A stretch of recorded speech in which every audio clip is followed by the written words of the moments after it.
The sound of shattering glass echoed through the Pinehurst Bluffs courtyard as Rhonda Kellerman, our HOA president, took a tire iron to my windshield.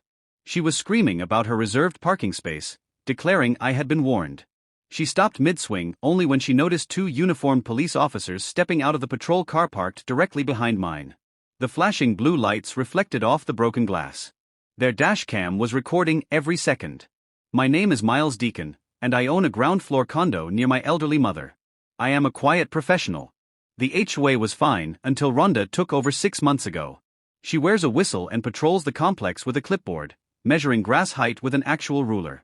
The harassment began with passive-aggressive notes under my wiper reading, "Reserved for HOA President," a designation that did not exist in the bylaws.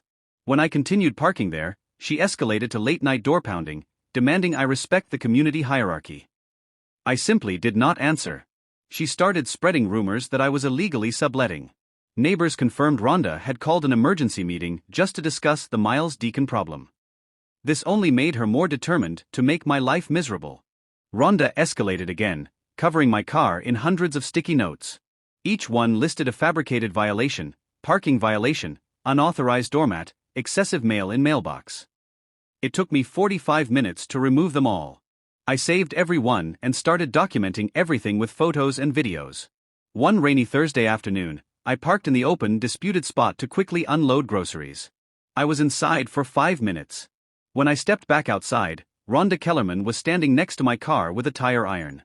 My driver's side window was smashed. She was mid-swing, aiming for the windshield, screaming about teaching violators a lesson. She brought the metal down hard, spiderwebbing the windshield with a sickening crack.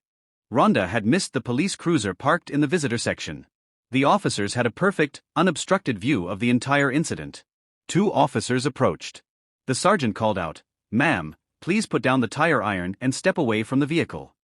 Rhonda spun around, the tool still raised. Her expression shifted from rage to panic.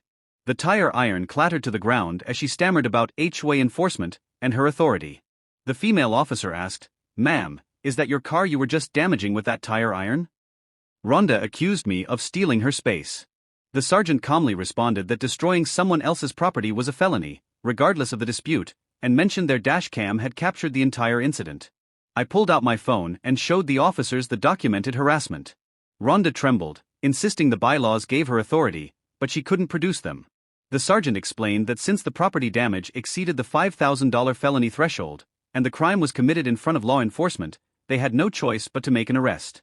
As the female officer retrieved handcuffs, Rhonda began to panic, proclaiming that she could not be arrested because she was the HOA president. She threatened to sue the police. None of this stopped the handcuffs from clicking around her wrists. As she was led toward the patrol car, she shrieked that she owned the parking lot. The sergeant corrected her, "No, ma'am. The county owns the roads and parking areas. The HOA simply maintains them." This seemed to break her. She began sobbing dramatically. Rhonda was formally charged with felony vandalism and criminal mischief. The dash cam footage was damning. The judge stated Rhonda had grossly abused her authority and terrorized her neighbors. He sentenced her to 2 years probation, 300 hours of non-HOA community service, and ordered full restitution for my vehicle damage, totaling $8,700. A restraining order was issued. The HOA board held an emergency meeting that evening. The vote to remove Rhonda from her position was unanimous. All her special rules were voided immediately. The consequences compounded. Rhonda was terminated from her job, and her husband filed for divorce. The financial hit, including restitution, legal fees and court costs, forced her into bankruptcy. She tried to sell her condo, but the scandal made her a pariah. No one wanted to buy the former dictator unit.